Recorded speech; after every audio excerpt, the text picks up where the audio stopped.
এই লেসনে আমাদের আলোচ্য বিষয় হচ্ছে প্রুফ সাবমিশন।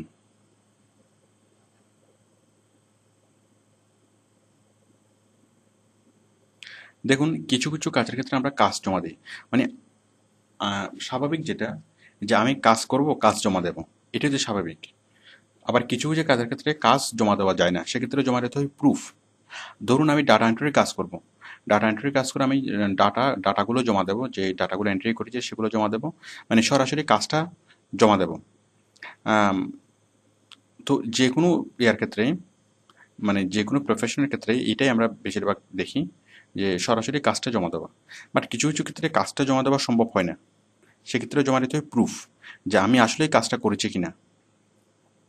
সাপোজ আমরা এসইও করেছি, এখন এসইও করার সময় বায়ার আমাদেরকে তো চেক দিবে না, মানে এখন আমি আসলে এসইও করেছি কিনা, আমি আসলে এই যে ব্লগ পোস্টিং অথবা ফর্ম পোস্টিং করেছি কিনা, এবং করলে কোন কোন কোথায় কোথায় করেছি, সেটা বায়ারকে, মানে কাজটা জমা দেওয়া যায় না, বাট কাজের রেজাল্টটা, আই মিন কাজের প্রুফটা বায়ারকে দিতে হবে, যেন যেটা দেখে বায়ার বুঝতে পারে যে হ্যাঁ আমি কাজটা করেছি। আচ্ছা, তো এখন আমরা প্রুফটা কিভাবে জমা দেবো, এসইওর কাজের প্রুফটা কিভাবে জমা দেবো? প্রুফ জমা দেওয়াটা খুবই সহজ।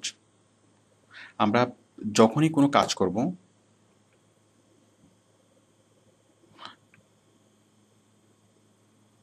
আমি দেখাচ্ছি, আমরা এক্সেল শিটে সেটাকে আমরা সেভ করে নেব।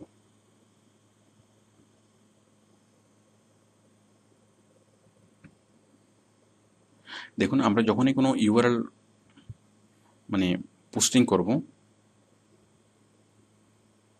সাপোজ আমরা এখানে সাবমিট করলাম, মনে করুন আমরা সাবমিট করেছি, এটা একটু একটু সমস্যার কারণে সাবমিট হচ্ছে না, যেহেতু এটা আমরা আগে পোস্টিং করেছি।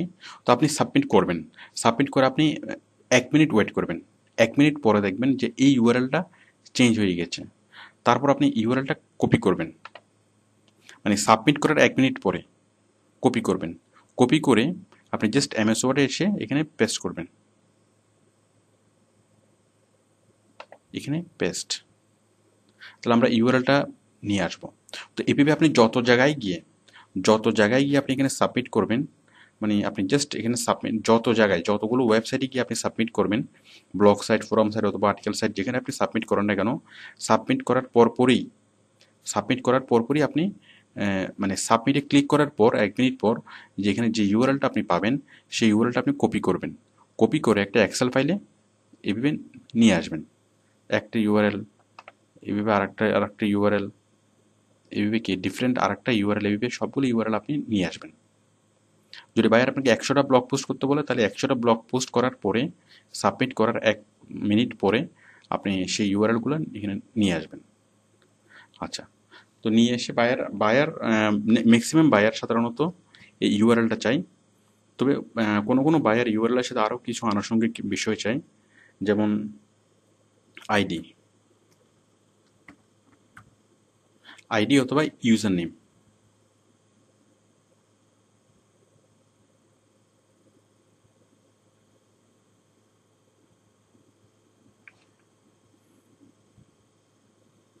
আইডি অথবা user name, password, PR, anchor, IP,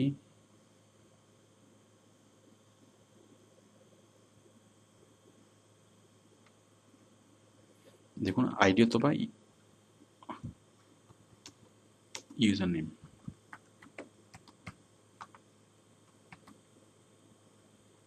তারপর হচ্ছে অ্যানকর, তারপর হচ্ছে, সরি, ইউজার নেমের পর হচ্ছে পাসওয়ার্ড, পাসওয়ার্ডের পরে হচ্ছে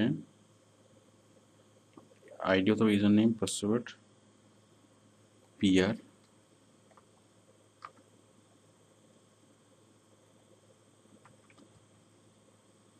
পিআর এর পর হচ্ছে অ্যানকর, অ্যানকরের পর হচ্ছে আইপি, তারপর হচ্ছে রেমার্কস।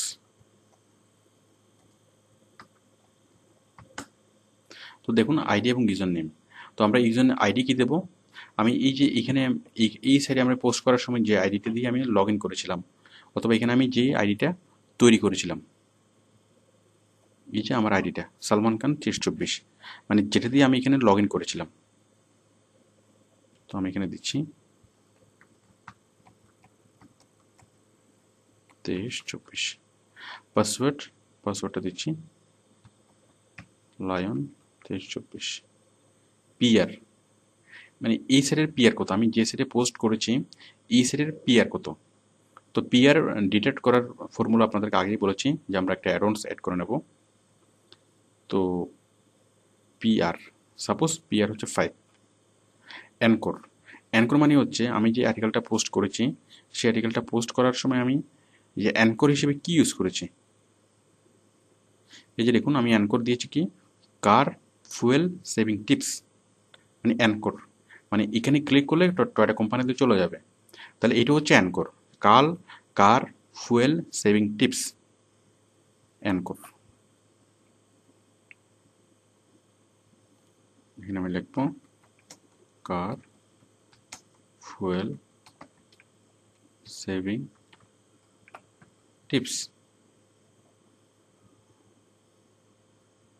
তারপর হচ্ছে আইপি। আচ্ছা আইপিটা কি?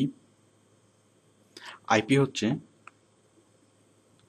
মানে আমি কোন কম্পিউটার থেকে কাজ করেছি, অনেক সময় বায়ার সেটা মানে বুঝতে চাই, তো সেই জন্য বলে যে আপনি আপনার আইপিটা দিয়ে দিবেন। তো আইপি আপনি কীভাবে দিবেন, মানে আপনার আইপি আপনি কীভাবে খুঁজে পাবেন? দেখুন এটা খুবই ইজি। আপনি জাস্ট এখানে লিখবেন www.whatismyip.com, www.whatismyip.com। এখানে ক্লিক করলেই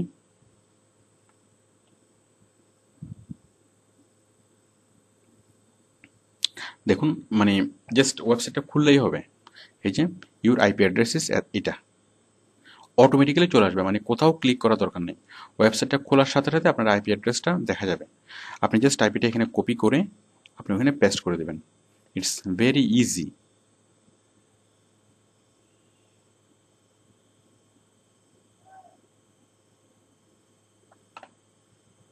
আমরা পেস্ট করে দিলাম। এরপর হচ্ছে রেমার্কস আপনার কিছু বলার থাকলে আপনি বলবেন, আর বলার না থাকলে বলার দরকার নাই। মানে এটা উচিত, এটা আপনি লেখলে লেখেন, না লিখলে নাই।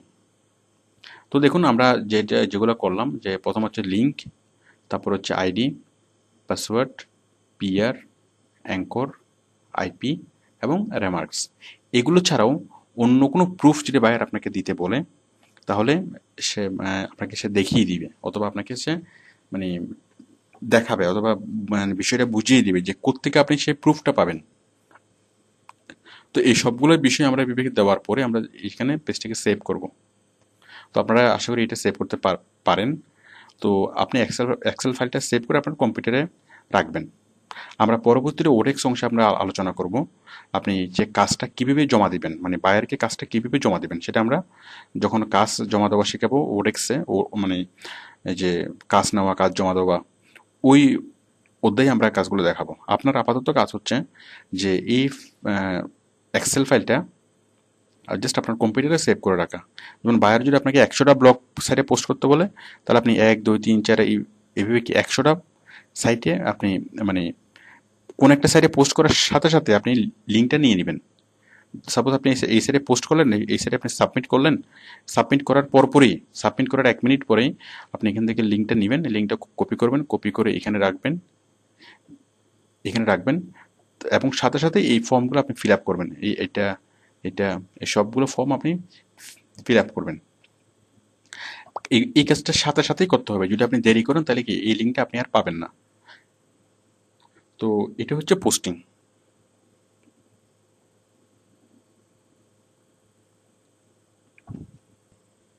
আই এম সরি, এটা হচ্ছে প্রুফ সাবমিশন।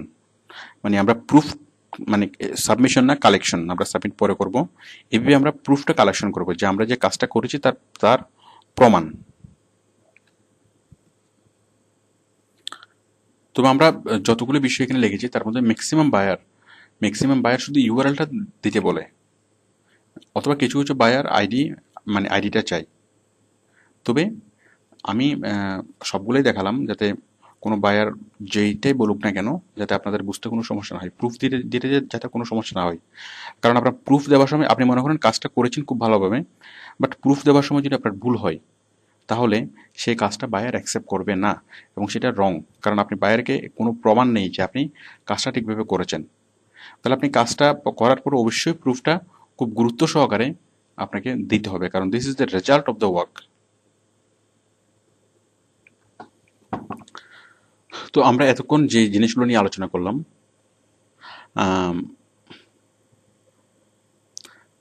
প্রুফ সাবমিশন, আশা করি আপনারা বুঝতে পেরেছেন। আমরা এতক্ষণ যে জিনিসগুলো নিয়ে আলোচনা করলাম, যে এসইওর যে চারটা স্টেপ, এসইওর যে চারটা স্টেপ, একটা হচ্ছে আর্টিকেল রিরাইটিং, রিরাইটিং অথবা স্পিনিং, আর্টিকেল স্পিনিং। একটা হচ্ছে আর্টিকেল স্পিনিং, তারপরে হচ্ছে ইউআরএল কালেকশন,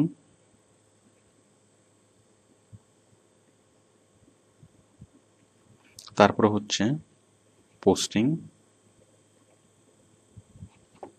এবং তারপরে হচ্ছে প্রুফ সাবমিশন।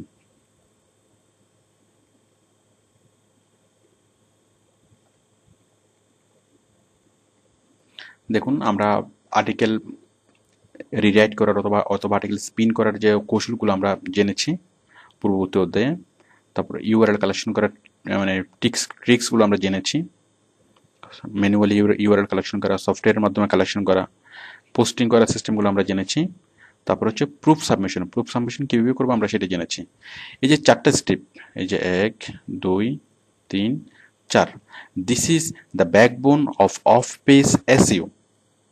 তো এই চারটে স্টেপ যদি আপনি ভালোভাবে পারেন এবং ভালোভাবে কাজটা করতে পারেন, তাহলে আপনি প্রচুর কাজ পাবেন, মানে ব্লগ পোস্টিং, ফোরাম পোস্টিং এবং আর্টিকেল সাবমিশনের প্রচুর কাজ পাবেন।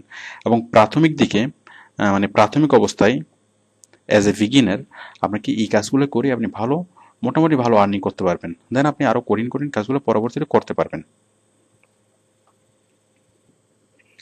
আমরা পরবর্তী লেসনগুলোতে blog posting, forum posting, article submission এবং অ্যান্সার সেট পোস্টিং এবং কমেন্টস পোস্টিং, এই সবগুলো আমরা আলাদা আলাদাভাবে দেখিয়েছি। Thank you.